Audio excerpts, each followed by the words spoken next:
இந்தியாவுக்கும் ஸ்ரீலங்காவுக்கும் நடந்துகிட்டு இருக்கிற டெஸ்ட் போட்டியில கடைசி நாள் இப்ப நடந்துகிட்டு இருக்கு. இதுல இந்தியா ஜெயிக்கணும்னா 6 விக்கெட் தேவை, ஸ்ரீலங்கா ஜெயிக்கணும்னா 288 ரன் தேவை. ஆனா இந்த குறுக்க கௌஷிக் வந்தே தீருண்டான்னு சொல்லிட்டு இவங்க ரெண்டு பேருக்கு இடையில வெற்றியை தீர்மானிக்க போறது, தோல்வியை தீர்மானிக்க போறது வேற யாரும் கிடையாது, மழை தான். இந்த மழை மட்டும் வந்துருச்சுன்னா கண்டினியூஸா ஒண்ணுமே பண்ண முடியாது. இந்தியாவும் ஜெயிக்க முடியாது, ஸ்ரீலங்காவும் ஜெயிக்க முடியாது. அப்படி ஜெயிக்க முடியாம போனா மேட்ச் மட்டும் டிரா ஆயிடுச்சுன்னா இவங்க ரெண்டு பேருமே WTC ஃபைனல் போறதுக்கான வாய்ப்பு குறைஞ்சுகிட்டே போகும். ஆல்ரெடி தொடர்ச்சியா ஜெயிச்சா மட்டும்தான் போகணுன்ற ஒரு நிலையில WTC ஃபைனலுக்காக போராடிக்கிட்டு இருக்கிறாங்க. அதாவது ஒரு கயிறுல தொங்கிக்கிட்டு இருக்கிறாங்க, அது அருந்து விழுந்தா மொத்தமா முடிஞ்சு போயிடும். அந்த மாதிரி கதையில சுச்சுவேஷன்ல இருக்கும் பொழுது இந்த இடத்துல இவங்களுக்கு வெற்றி தோல்வி இல்லாம டிரான்னு முடிஞ்சு போச்சுன்னா ஒண்ணுமே பண்ண முடியாது. இன்னொரு பக்கமா பங்களாதேஷ்காரன் டெஸ்ட்ல நல்லா வளர்ந்து வந்துட்டான். ஆஸ்திரேலியாக்காரனையே ஆஸ்திரேலியா மண்ணில் போயிட்டு தோக்கடிச்சிருக்கான். பத்தாவதுக்கு இன்னொரு மேட்ச் மட்டும் தோக்கடிச்சிட்டானா அவனுடைய வெற்றி சதவீதம் அதிகமாகி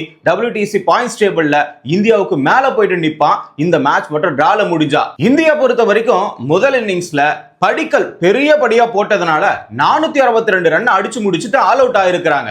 அடுத்ததான் இந்த போட்டிக்கு நாம ரிவெஞ்ச் கொடுத்தே ஆகணும்னு ஸ்ரீலங்கா பிளேயர்கள் களத்துக்கு வந்தாங்க. அவங்களுடைய மண்ணுன்றதுனால கண்டிப்பா அவங்களுக்கு எல்லா சூட்சமும் தெரிஞ்சிருக்கும். ஆனா இந்த இடத்துல சொதப்பி இருக்கிறாங்க.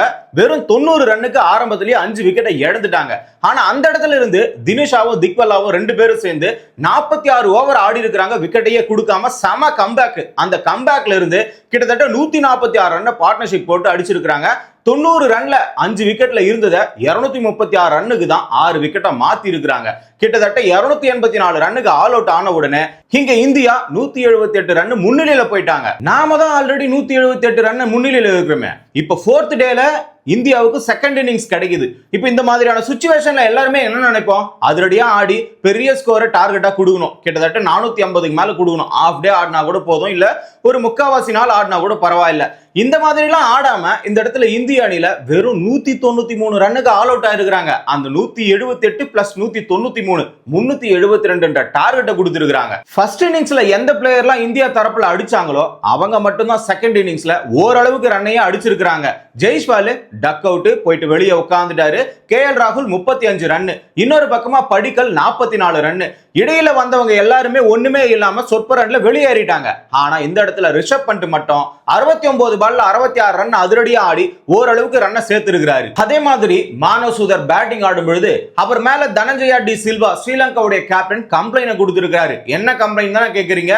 இந்த இடத்துல லோவர் ஆர்டர் பேட்ஸ்மேனா தான் மானவ் சுதர் உள்ள வராரு. உள்ள வரும் பொழுது நார்மல் ஷூவை போட்டுக்கிட்டு வந்திருந்தா எந்த பிரச்சனையுமே இருக்காது. ஆனா அவர் போட்டுட்டு வந்தது ஸ்பைக் ஷூ. அந்த ஸ்பைக் ஷூல உலோகத்தால ஆணி பதிஞ்ச மாதிரி எல்லாமே இருந்தது. அப்படி இருந்ததுனால பிட்ச்ல டேஞ்சர் ஜோன் இருக்கும், அதை யாருமே மிதிக்க கூடாது. அப்படி மிதிச்சா என்ன ஆகும், அதுக்கப்புறமா ஆடக்கூடிய பிளேயர்களுக்கு, அதாவது போலர்களுக்கு வாட்டமா இருக்கும், முக்கியமா ஸ்பின்னர்களுக்கு வாட்டமா இருக்கும். ஆல்ரெடி இந்த பிட்ச் ஸ்பின்னுக்கு ஏதுவா இருக்குது. இப்ப இவர் போட்டு அந்த டேஞ்சர் ஜோன் பகுதியை மிதிச்சுக்கிட்டே போனா அந்த இடத்துல தூர்வாரண மாதிரி இருக்கும். அந்த இடத்துல பால குத்தி பிரேக் பண்ணும்போது கண்டிப்பா ஸ்பின்னர்களுக்கு ஏதுவா தான் இருக்கும். இந்த இடத்துல வேற ரவீந்திர ஜடேஜா, குல்தீப் யாதவ், மானவ் சுதர் 3 பேர் இருக்கிறாங்க. இந்த 3 பேருக்குமே அது ஒரு பிளஸ் பாயிண்டா அமைஞ்சு போயிடும். ஆகையினால தனஞ்சயா டி சில்வா என்ன பண்ணிருக்கிறாருன்னா இந்த மாதிரி அந்த இடத்துல காலை வாரி விட்டு போயிருக்கிறாரு. மண்ணு வேற கிளம்பி போயிருக்கு. தயவு செஞ்சு இதை இப்பவே ஸ்டாப் பண்ணுங்கன்னு சொல்லிட்டு அவருக்கு அறிவுரை கொடுத்திருக்காங்க. இந்த இடத்துல அம்பையர் என்ன பண்ணிருக்கிறாருன்னா மானவ் சுதருக்கு ஆரம்பத்திலேயே எச்சரிக்கை கொடுத்திருக்கிறாரு. இதுக்கு முன்னாடி இது மாதிரி எதனா நடந்து என்ன பனிஷ்மெண்ட் கொடுத்திருக்காங்கன்னா ஷாகித் அஃப்ரிடி இந்த வேலையை பார்த்திருக்கிறாரு. ஸ்பைக் ஷூ போட்டு வந்து டேஞ்சர் ஜோன் பகுதியை சேதப்படுத்தி இருக்காரு. அப்படி சேதம் பண்ணதுனால அவரை மேட்ச்ல இருந்து தடை பண்ணி இருக்கிறாங்க. அதே பனிஷ்மெண்ட் மானவ் சுதருக்கு வராம முன்னாடியே எச்சரிக்கை கொடுத்து காப்பாத்தி இருக்கிறாங்க. இந்தியா பக்கம் ஸ்பின்னர்கள் தான் அதிகமா விக்கெட் எடுத்திருக்காங்க. அதாவது மானவ் சுதர், குல்தீப் யாதவ், ஜடேஜா இவங்க 3 பேரும் தான் சுத்து போட்டு சுழல்ல மாட்ட வச்சு ஸ்ரீலங்காவை ஒண்ணுமில்லாம ஆக்கி இருக்கிறாங்க. அதாவது 2வது நாளுக்கு மேல ஸ்பின்னுக்கு மட்டும் தான் எடுபடும் நினைச்சோம். ஆனா இந்த இடத்துல பெர்னாண்டோ 4 விக்கெட், இன்னொரு பக்கம் ஜெயசூர்யா 3 விக்கெட், 2 ஃபாஸ்ட் பவுலரும் பவுன்ஸ போட்டு இந்திய பிளேயர்கள் அத்தனை பேரையுமே திணற விட்டு இருக்காங்க. 4வது நாள் முடியறதுக்கு முன்னாடியே இந்திய தரப்புல இருந்து எல்லாருமே ஆல் அவுட் ஆன உடனே 372 டார்கெட் அசால்ட்டா அடிப்போம்னு சொல்லிட்டு ஸ்ரீலங்கா பிளேயர்கள் களத்துக்கு வந்தாங்க. இந்த கிரவுண்டை பொறுத்த வரைக்கும் இது வரைக்கும் 300க்கு மேல ஒரு டார்கெட்டை கொடுத்தா சேஸ் பண்ணியிருக்கிறது ஒரே ஒரு முறை மட்டும்தான். அதுவும் பாகிஸ்தான் மட்டும்தான் சேஸ் பண்ணியிருக்கிறாங்க 342 ரன்.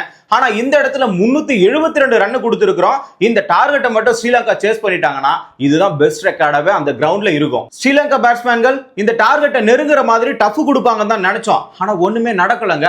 பெர்னாண்டோ 6 ரன்ல காலி, லஹீரு உதாரா 16 ரன்ல காலி. லஹீரு உதாரா 16 ரன்ல அவுட் ஆனாருன்னு சொன்னல, கரெக்டா 21.4வது ஓவர் மானவ் சுதர் தான் போடுறாரு. அந்த நேரத்துல ஷார்ட் கலியில வந்துட்டு பாத்தீங்கன்னா த்ருவ் ஜுரல் நிக்கிறாரு. ஒரு கேட்ச் கிடைக்குது. அந்த கேட்ச அழகா நம்ம வீடியோல பார்க்கும்போது முன்னாடி தரையில பட்டு கையில ஏறின மாதிரி ஒரு ஃபீல். அதே மாதிரி வந்து பாத்தீங்கன்னா விரல் மட்டும்தான் கீழே பட்டது அப்படின்ற மாதிரி ஒரு ஃபீல். இந்த ரெண்டு ஃபீல்ல இருக்கிறதுனால தேர்ட் அம்பையர் கன்சர்ன் பண்ணி கடைசியா வந்துட்டு அவுட் கொடுத்துட்டு இருப்பாரு. இதுக்கு பல தரப்புல மீடியாவில் அவுட் நாட் அவுட்னு சொல்லிட்டு எல்லாருமே கன்ஃபியூஷன்ல இருக்கிறாங்க. அதுவும் இல்லாம இதுக்கு ஒரு முடிவே கிடைக்காம நீண்டுகிட்டே போகுது. இந்தியா தரப்புல ஏமாத்திட்டாங்க, இது அவுட்டே கிடையாதுன்னு. ஆனா ஸ்ரீலங்காவுடைய போலிங் கோச் நீகருக்கு என்ன சொல்லி இருக்கிறாருன்னா, நீங்க இந்தியா பக்கம் இருந்தீங்கன்னா இது அவுட், ஸ்ரீலங்கா பக்கம் இருந்தீங்கன்னா இது நாட் அவுட். சோ உங்களுக்கு தேவையான முடிவை தேவையான பக்கம் இருந்துதான் நீங்க எடுப்பீங்க. டெஸ்ட் கிரிக்கெட்டை பொறுத்த வரைக்கும் அம்பையரோட முடிவை நாம ஏத்துக்கிட்டு தான் ஆகணும். அதுவும் இல்லாம இந்த இடத்துல நிறைய இருக்கும். அதெல்லாம் மனசுல வச்சுக்கிட்டு நாம விளையாடணும்னா விளையாட்டுல கவனத்தை செலுத்த முடியாது, சதறி போயிடும். சோ அடிக்க வேண்டிய டார்கெட்டை நினைச்ச மாதிரி அடிக்கணும்னு சொல்லிட்டு இந்த மாதிரியான விவாதங்களுக்கு முற்றுப்புள்ளி வச்சிருக்கிறாரு. சண்டிமாலுக்கு பதிலா உள்ள வந்தது சூரிய பண்டாரா. அவர் வந்த உடனே எல்பிடபிள்யூல டக் அவுட். நெக்ஸ்ட் மெண்டிஸ் 2 ரன்ல அவுட். 47 ரன்னுக்கு 4 விக்கெட் காலி. இப்போ என்னன்னா மானவ் சுதர் 2 விக்கெட் எடுத்தாரு, சிராஜ் 1 விக்கெட், பிரசித் கிருஷ்ணா 1 விக்கெட். ஆக மொத்தம் 4 விக்கெட் இந்த 3 பவுலர்களை எடுத்திருக்காங்க. ஸ்பின்னரை வச்சு 2 விக்கெட் எடுத்திருக்காங்க. இப்போ 47 ரன்ல 4 விக்கெட் விழுந்த உடனே அதிர்ச்சி இருக்கும்ல.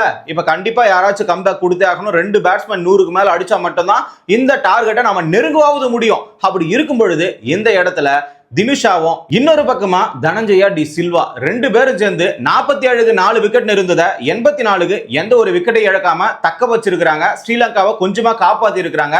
இப்ப இவங்களுக்கு தேவையான டார்கெட் எவ்வளவு தெரியுமா? 288 ரன். நாம எல்லாருமே என்ன நினைப்போம், 6 விக்கெட் அசால்ட்டா இந்தியா எடுத்து முடிச்சிருந்தா நினைப்போம். ஆனா 288 ரன் அடிக்கிறது ரொம்பவே கஷ்டம். ஆக மொத்தம் இங்க வெற்றி சதவீதம் யார் பக்கம் இருக்குதுன்னா இந்தியா பக்கம் தான் கிட்டத்தட்ட 70% இருக்குது. ஆனா இந்த வெற்றி தோல்வியை தீர்மானிக்கிறத விட இந்த மேட்ச் நடக்குமா நடக்காதான்ற பேச்சு மட்டும் தான் இன்னைக்கு எல்லாமே போய்கிட்டு இருக்கு. ஏன்னா அந்த இடத்துல மழை பெஞ்சுக்கிட்டே இருக்கு, பல முறை தடப்பட்டு இருக்கு. ஆகையினால ஸ்ரீலங்கா பேட்ஸ்மேன்கள் 288 ரன் ஈஸியா அடிப்பாங்களா, இல்ல இந்திய போலர்கள் 6 விக்கெட்டை எளிதா எடுப்பாங்களா, இல்ல மழை வந்து 2 பேருமே கெடுத்து குட்டிச்சோறு ஆக்குமான்னு சொல்லிட்டு கமெண்ட்ல சொல்லுங்க.